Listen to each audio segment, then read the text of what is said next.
Assalamualaikum warahmatullahi wabarakatuh. Untuk hari ini kita akan belajar tentang konsep bilangan. Ya, bilangan di sini pengertiannya adalah perbandingan atau rasio antara kuantitas dengan unitas atau satuan. Lalu untuk menyatakan suatu bilangan dipakai dengan lambang, ya, menggunakan sistem bilangan yang umum. Misalnya bilangan desimal memakai 10 digit. Jadi kalau di dalam angka itu dimulai dari 0, 1, 2, 3, 4, 5, 6, 7, 8, 9, itu saja.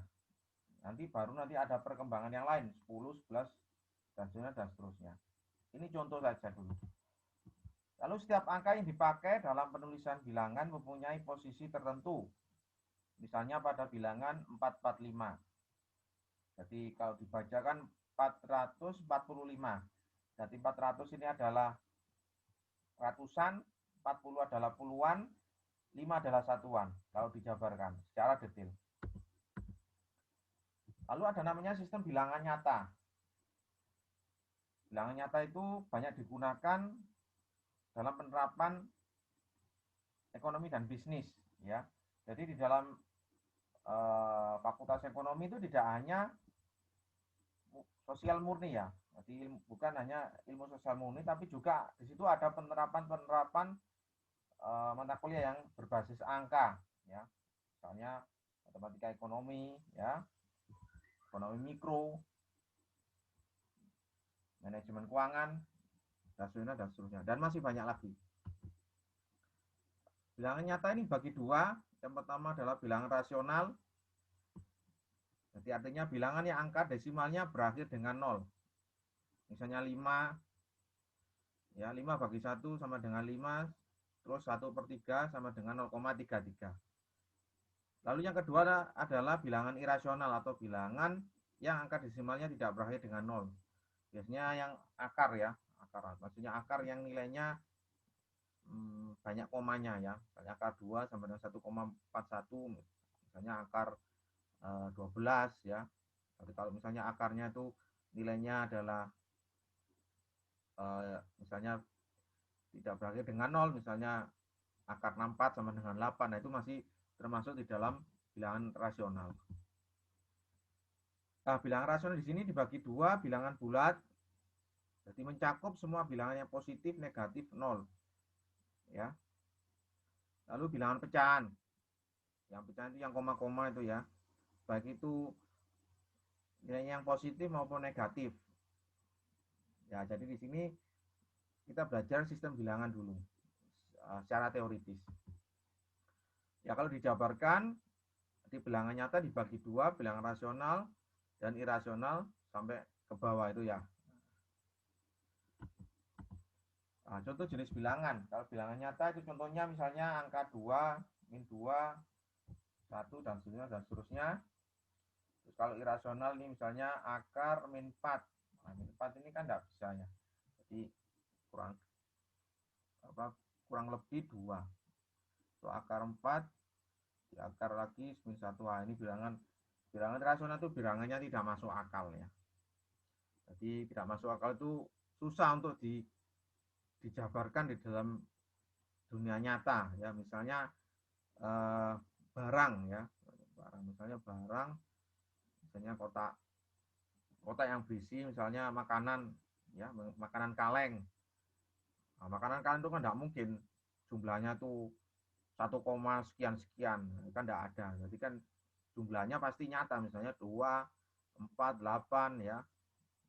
Itu bilangan rasional. Maksudnya bilangannya nyata. Kalau ini misalnya 0,14 sekian-sekian yang nilainya tidak, nilainya sudah pasti, ya. Nah, itu namanya rasional. Terus kalau yang bilangan rasional itu biasanya nilainya itu panjang, ya, 0,14 sekian-sekian. Nah, itu irasional. Sulit untuk dijabarkan. Terus bilangan asli. Jadi bilangan asli ya 1, 2, 3, 4, 5, dan seterusnya. Kalau bilangan cacat dimulai dari 0 sampai seterusnya, ya, itu bilangan cacat. Terus ada bilangan prima. Bilangan prima itu ada bilangan yang bisa dibagi 1 sama bilangan itu sendiri. Misalnya 2, 3, 5, 7, 11, 13. Nah, itu termasuk bilangan prima. 17, 19, nah, itu bilangan prima. Dan ini saya kira sudah pernah diajarkan di sekolah dulu ya. Jadi ya saya kira sudah paham semua ini. Hubungan perbandingan antara bilangan ada tanda kurang dari, lebih dari, kurang dari sama dengan, dan lebih dari sama dengan. Ya. Ini konsep dasar yang harus kalian pahami. Lalu operasi bilangan ada kaidah komutatif, artinya itu dibalak-balik. Ya. Misalnya A plus B sama dengan B plus A. Misalnya 4 plus 6 sama dengan 6 plus 4. Nah, sama aja ya. 4 plus 6, 10. 6 plus 4 juga 10. Itu pun juga yang perkalian. Terus kaidah asosiatif ya. Misalnya A kurung A plus B plus C. Nah, ini juga sama kaidah asosiatif ya, sama antara penjumlahan dan perkalian. Kalau distributif juga sama A kurung buka B plus C. Jadi tinggal dikalikan A kali B plus A kali C ya. Operasi penjumlahan ini juga harus dipahami ya. Misalnya A bilangan positif, B bilangan positif, maka hasilnya penjumlahan dari bilangan A positif dan B positif adalah C positif. Misalnya 4 plus 6 sama dengan 10. Terus kalau yang kedua misalnya bilangan A ini negatif dan bilangan B negatif, maka hasilnya negatif. Tapi dijumlah ya. Min 4 plus min 6, berarti 6 plus 4 plus 6 itu kan 10 ditambahkan min ya. Lalu kalau misalnya A bilangan positif, B bilangan negatif, namun bilangan B ini lebih kecil ya. Berarti 9 plus 6 atau 9 min 6 3. Artinya di situ hasilnya positif. Tapi kalau yang bawah misalnya bilangan B-nya lebih besar dari bilangan A. 4 plus min 6 hasilnya adalah negatif. Begitupun juga yang bawah ya. Ini bisa dipelajari sendiri nanti ya. Nah, untuk pengurangan juga sama. Misalnya A bilangan positif dan B bilangan positif. Misalnya dengan syarat A lebih besar dari B. 9 dikurangi 6, 3. Terus yang bawah juga sama. Ternyata bilangan B-nya lebih besar dari bilangan A. Artinya di situ hasilnya negatif. 4 dikurangi 6 adalah min 2.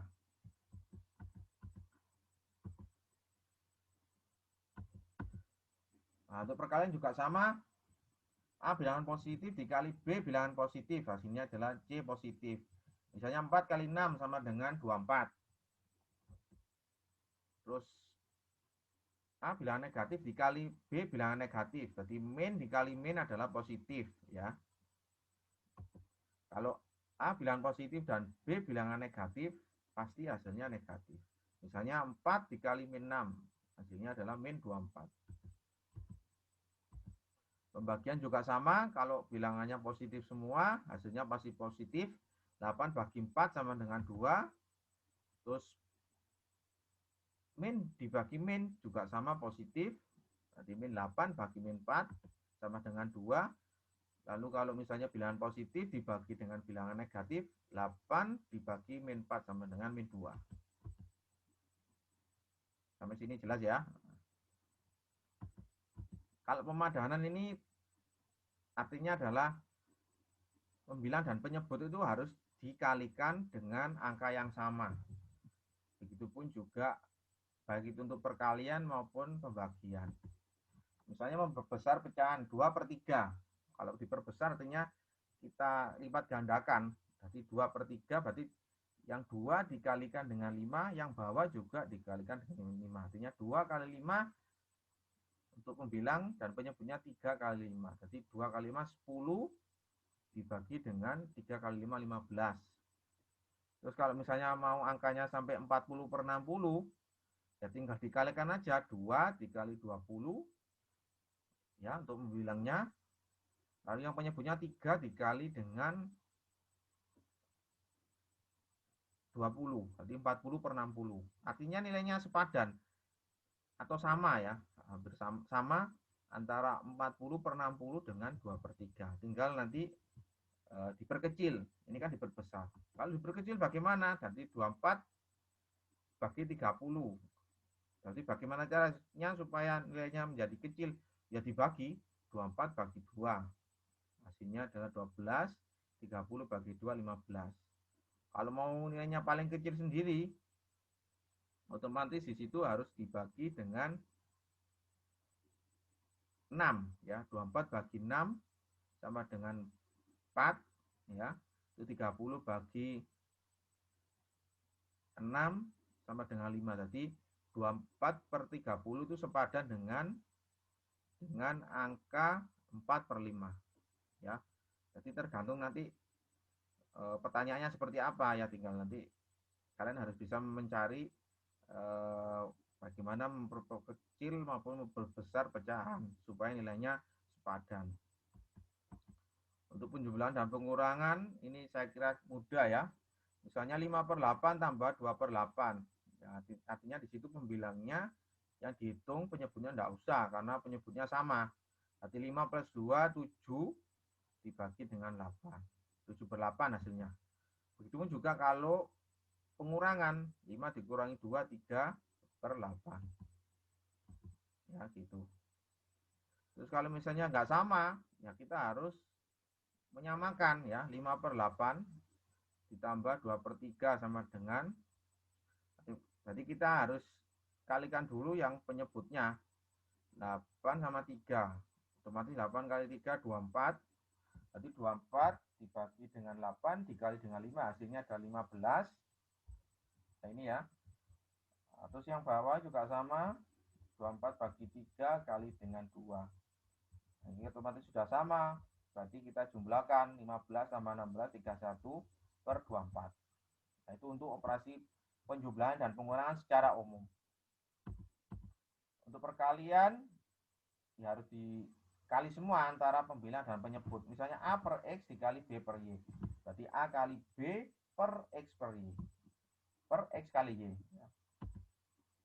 Misalnya 3 per 5 kali 5 per 6. Ya, tinggal dikalikan pembilang dan penyebutnya. 3 kali 5, 15. Terus yang bawah 5 kali 6, 30. Disederhanakan lagi, dibagi dengan 15.